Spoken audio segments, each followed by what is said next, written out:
Hi everyone, I just want to do a quick video on how to change a blade on a grinder and also wanted to share some tips. I was not planning on doing a video like this, but I saw a friend of mine using the grinder and it was rather concerning how he was using it. A couple of the equipment or a couple of the parts that were not installed properly.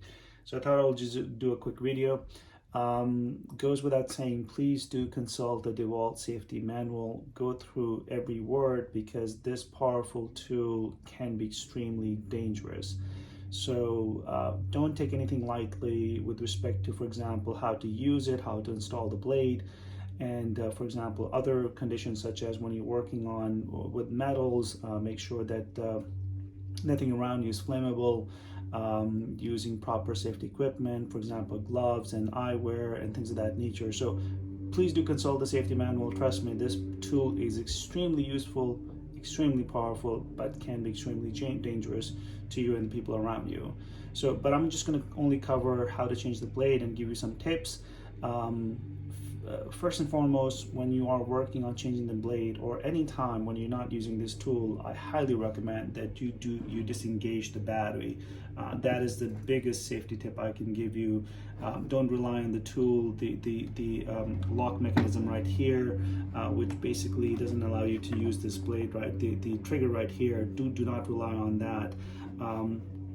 And when possible, don't touch this blade, even though you know for a fact it's not there, but just don't get into the habit of touching the blade. It's just not a, trust you me, you think that I'm being extra cautious, but when you're using this tool, you get comfortable with this and it can rip off your finger like it's butter. It is that powerful.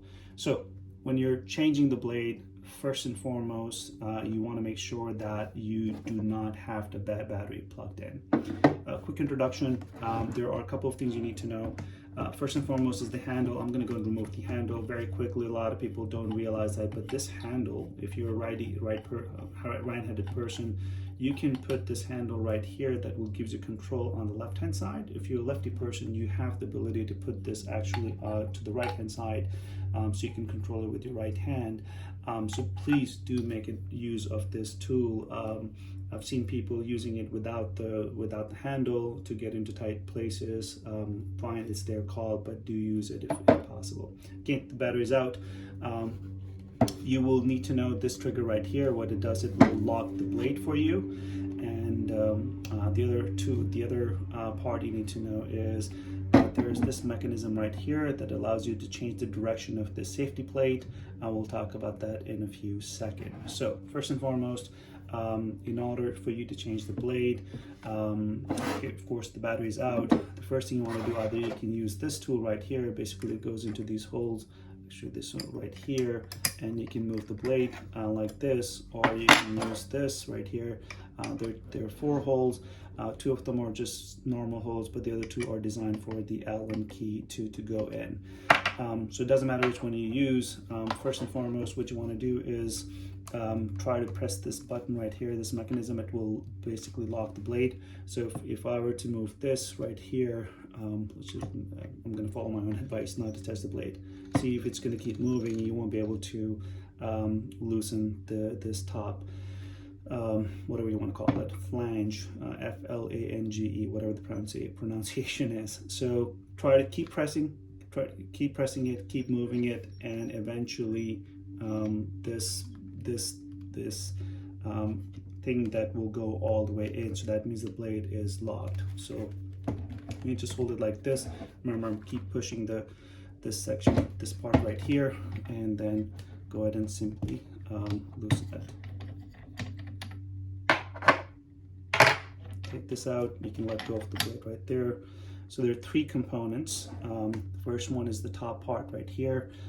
It will go in like this. This section right here goes in between, so that has a much more secure. Take out the blade and make sure the blade always goes in wherever the sticker is. Will go this way, meaning the black part is going to be towards you when you're holding the machine like this. And here is the other part. This flange again has 2 sides. One is similar to what you have here, and the other one looks like this, which will fit into this the rotary part of the grinder. Very quickly, the concerning part when I was watching my friend was this thing was basically loose, and what happened was this portion right here was not properly secured into this section right here. Now the machine will work without this, by the way, but this is just for safety purposes. And just to kind of show you, if you press this thing right here, there's a lever right here. Let me just take it out.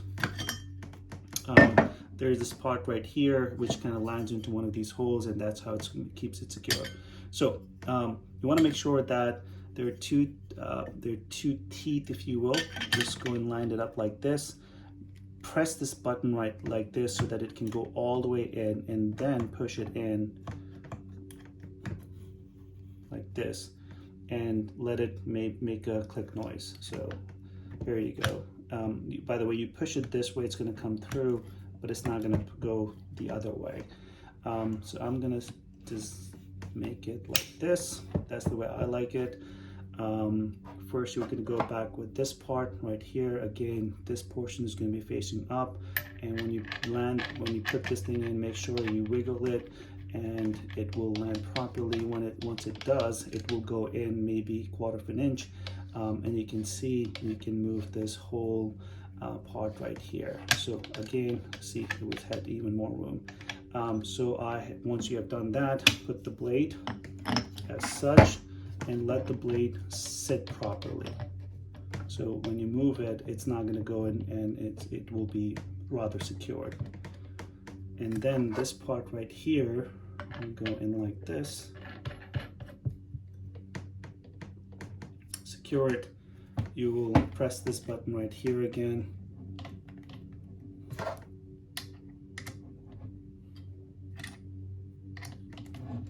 Move it. It will go in. This part will go in. The blade is tight. And there you go. Give it a good jerk. And there you are. Very quickly, there is this part right here where you can just lock it in. So of course, lock it in while you are putting the battery on. Just the battery secured. Unlock it. Put the handle back on.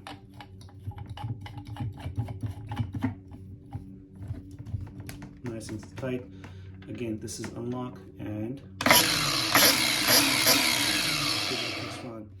very last part that I would emphasize is, as I said, do not take this tool lightly. It will it can create a lot of damage when you're working around metals. It will create a lot of flare. Make sure you have nothing that will catch fire very easily. One thing that I've done in the past when I'm working on a project as such, I'll have the fire extinguisher right next to me, because the amount of metal work that I was doing was rather high. Please put on your safety glasses. Please put on your gloves. Just pay attention to people around you, and don't use any shortcuts with this tool, because it cannot be it's not a good scene. With that, I'll wrap it up here. If you have any questions and comments, we'd love to hear from you. Thanks.